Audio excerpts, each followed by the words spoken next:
is always going to be at the forefront of the conversation. You know, so, and I think this, when you talk about cultural responsive environment, you know, so that's actually the workshop we're going to. It's called cultural responsiveness. That to me is a lot of different cultures in the room right now today, you know, and how are we responding? Is it a level of ignorance? Well, hey, you do your thing, I do mine. Or is it, oh, let's embrace the differences and let's figure out how we're going to do this together, you know? So, and I guess it starts with being able to have those conversations. Comment I was going to make, I agree with the parents, but this is an issue we have to deal with within our school. But it always bothers me that school too often is blamed for the problem. And the problem is a community problem, not a school problem. Those kids are not coming to school with that attitude. I mean, they're not getting that attitude at school. They're displaying what they're hearing from home or wherever. But our problem shouldn't be the policies, the procedures, and the practices, right? We're not here. What we do is to be a part of the solution. And we're going to do whatever we can, whatever it takes yes. to do that, you know? Yes. And we're not going to contribute to the problem. Just needs to be the recognition that it's a problem much bigger than the school. It is a cultural problem. So should we be giving this information out as well to the parents? Yeah, absolutely. We just need a little bit of time. So remember when I mentioned like, hey, the comment about we don't have time for your journey? I got that. I totally get that. But in the meantime, I would love to be able to talk to the people that went to the workshop and figure out what those next steps of communication are. So we just have to, and now we have spring break this next week too. So, And I think it's really important that those parents do understand that the school is acting. absolutely. I don't accept, from knowing our staff, I don't accept the fact that the statement that school's doing nothing. One of the things when you, at the last board meeting, I shared with our pupil services team, because that was the group that went with me to this, that there was a request that we come forward and share what we're doing about bullying in schools. This is it, guys. This is the work that we're doing. This is important stuff. This isn't only about one thing. This is about, truly, it comes down to what are we doing to address bullying in our learning community?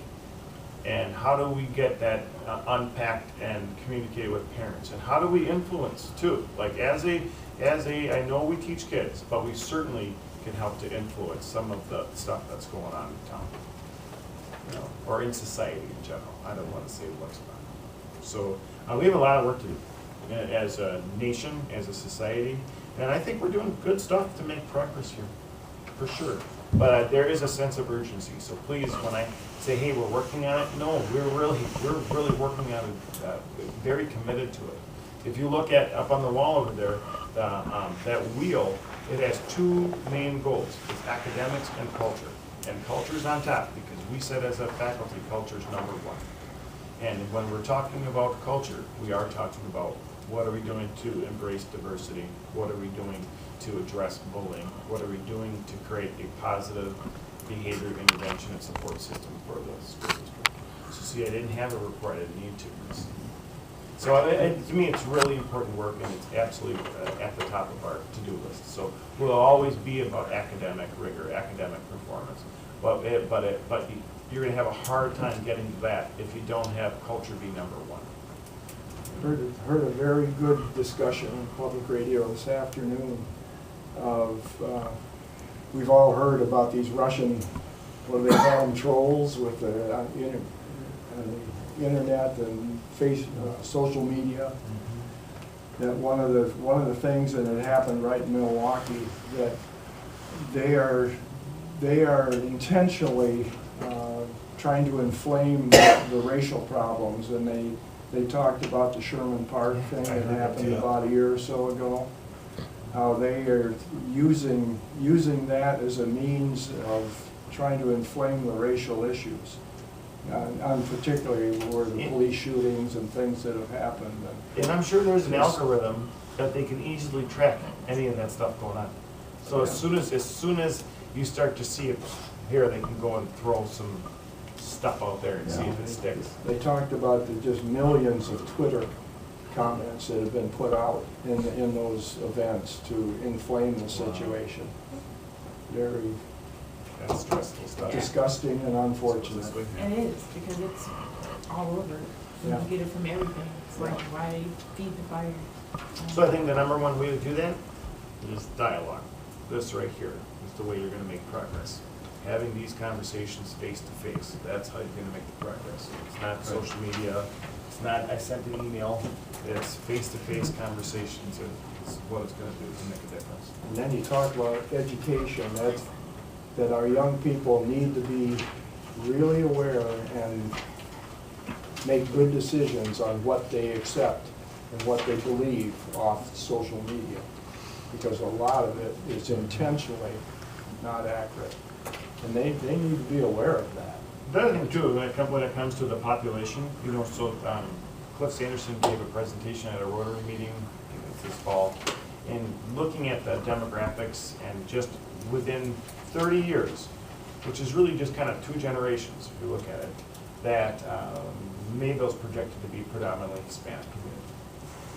So when you talk about like a sense of urgency, it's like, hey, our kids, this may not be the world that we're in today, but that's what's coming. And what kind of mindset do we have, and what kind of culture are we creating along the way? Because if you can't just be reactionary and say, well, this is the way we were. Well, whatever. This is the way you're gonna be. Yeah, the way we were is not what we're going to be. Yeah. And it just comes down to staff. That's what it is. So this will be a topic of progress at Absolutely. each board meeting from now on. Okay. So the official progress for April 2nd will be we had spring break, so you gotta give me just a little bit of time, you know, but it's coming. Sure. And I But did, it needs to say yeah. something that will be discussed at. You can expect to be like just meetings coming, especially when you look at what our goals are, so culture and academics. So we're absolutely have just a list of things that we're gonna be doing. And we will provide those, so the pupil services team is gonna come and we'll give a presentation. And we absolutely have some follow-up stuff that goes with that. It's unfortunate that schools have to spend their time on teaching those aspects instead of facts, if you want to call it that. You know, how we have to be spending so much time on behavior. I And look at it like, I decided to look at this as cup half full. It's like, you know what, it's 2018, this is the work today. yeah, I agree. It's You know, what we're faced with. It is what it is, this is the work that we have, and it's important work. So let's dig in, more tools in our toolbox, and let's figure this out with everybody. Those parents just need to know that what they've experienced is not acceptable by this board. Right. It's Never has. never will. has been and never will be. It's good to know. We're trying. Okay. Can I ask one more question, Scott, real quick?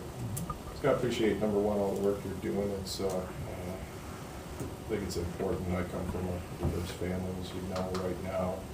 And that's the way my family breakup is, so I appreciate that. That's number one. Number two is some of the things I think that, and maybe you can do a little research, because I've already done some research. Number one, I think that especially if we either have the same board or new board members, if we could start taking a look, what are we doing to improve in everything we do? Everything from reports, what are we doing next week, in the future? I hear a lot of the past. I want to know what we're doing to improve, what we're doing to improve our students, what we're doing to achieve success. Our goal should be each and every day to achieve that success. I'm hoping we start to gear more towards that. On another note, I also, after doing a lot of research, think that maybe we should get rid of a curriculum committee. That's your guys' job. I think it's time we start taking a look at that. School boards all across this nation, including in this state, have done away with that. I don't know if you could do research on, and I don't even know if the board, but I think it's time to move on from the curriculum. You guys set the curriculum. I think we deal more in the other things, finance, things like that. And I think it's time to move on as a board from sitting there and scrutinizing curriculum I'm not an expert at curriculum, you guys are. Expect you guys to be experts, expect you guys to move towards success. That's what I think we need to start moving towards as a board, and I'm hoping that we can start moving towards, it's my opinion obviously, that we can start moving towards a different direction, a different mindset of what are we doing to achieve success, and including bringing all those things, because part of success is acknowledging that we have diverse backgrounds even in Mayville. And those types of things are enhancers to us achieving success ultimately. But I don't know if we could start moving as a board towards a different direction. I hope we can. Okay. Let's just keep talking about that. So, like, for me, what I think we do as a team is share, here's what's coming our way. Strategic You planning. know, Well, I right. think that should be our focus every day.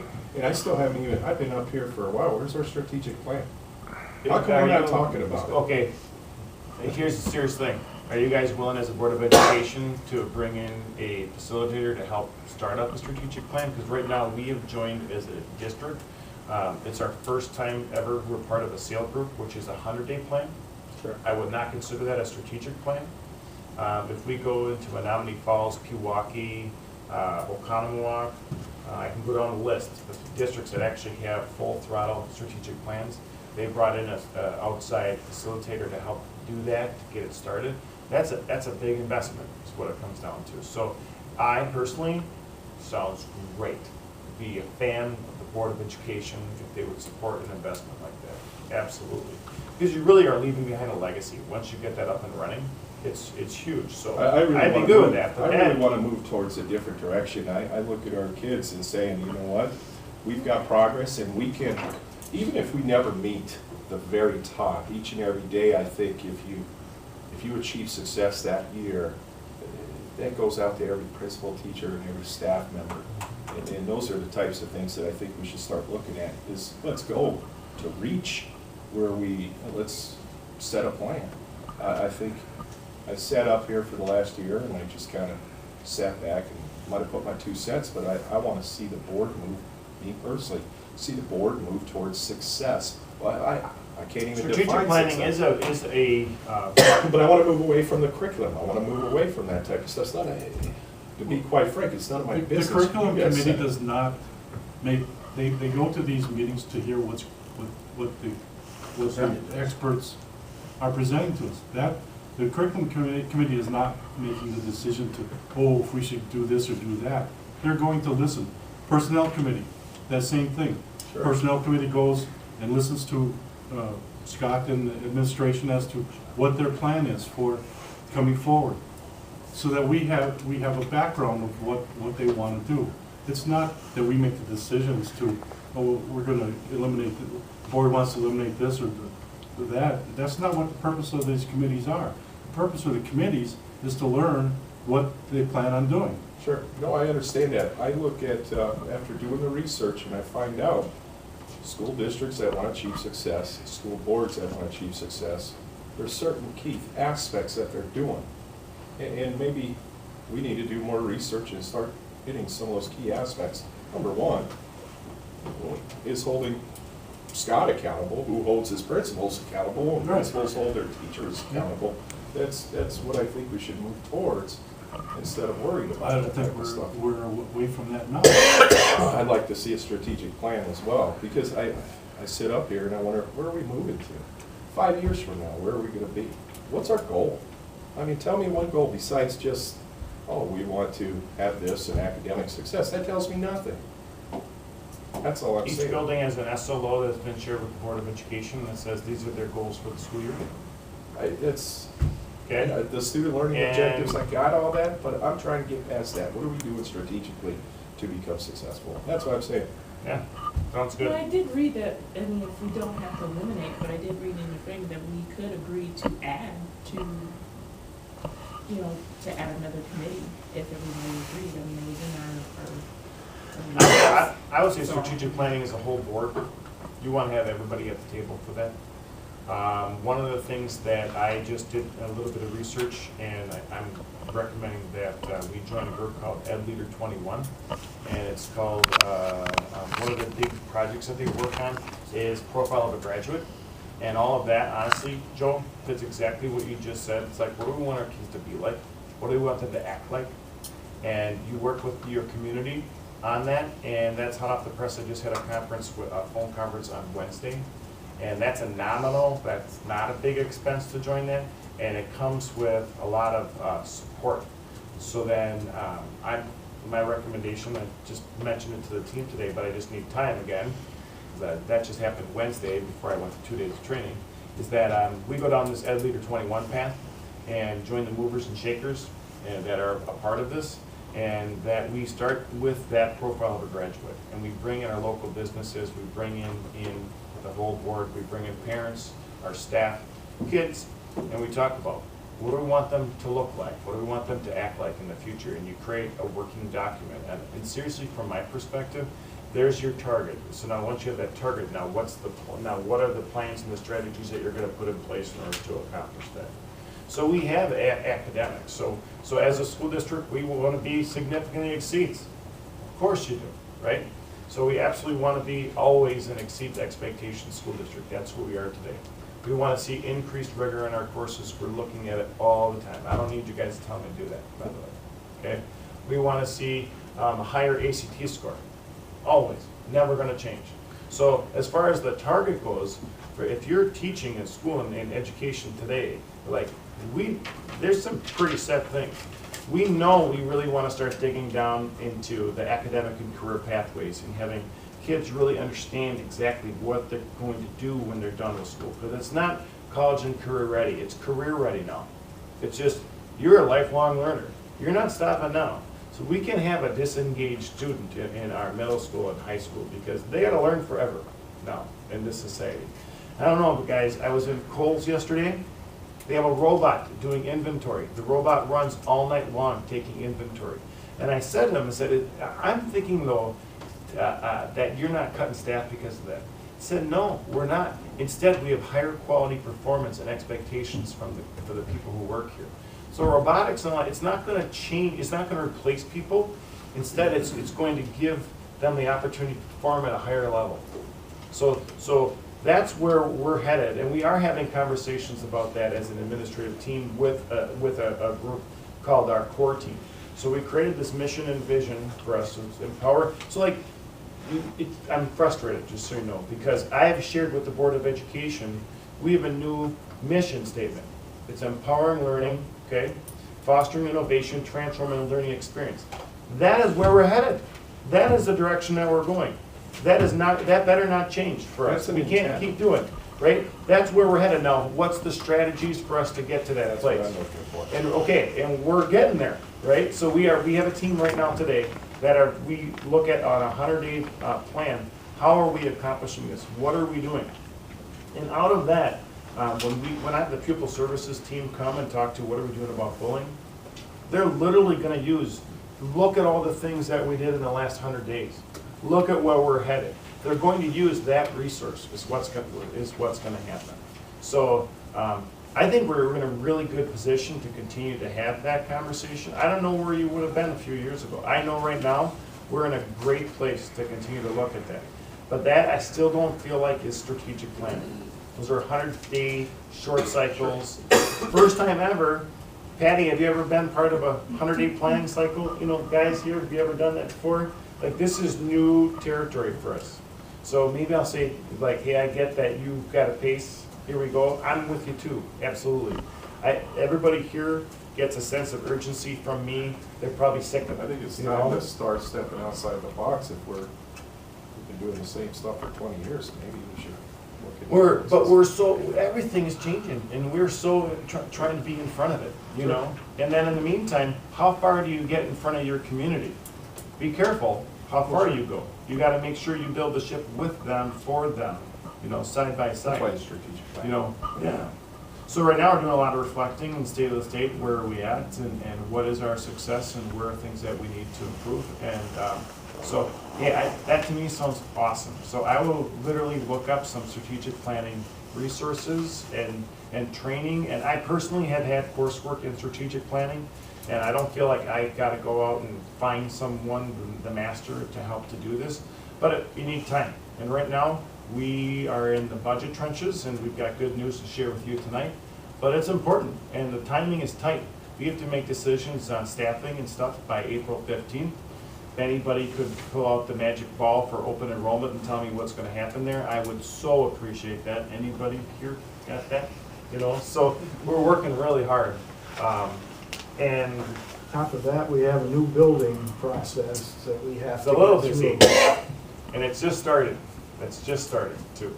And all of that is very visionary, trying to prepare for the future and where we're headed. So duly noted, I think what we can do is we can talk some more coming up here without a strategic plan about, hey, this is what we think the future of education is. And then we can continue to talk about what are we doing for strat plan.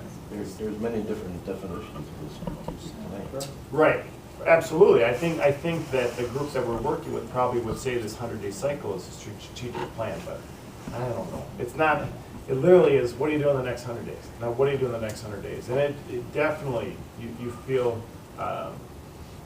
it's not a checklist. It's just making you really focus on, okay, you said you're going to do this now. Did you follow through? You know, so it's been a good experience for us, but it's our first time, and it's our first time doing it as a team. And what we have done is this summer, for 2 days, we're doubling the size for us, because collective leadership is really how you're gonna get this work done. It can't be a few people sitting in a room. It can't be dictated mandatory merriment for things. It's gotta be collective leadership that accomplishes it.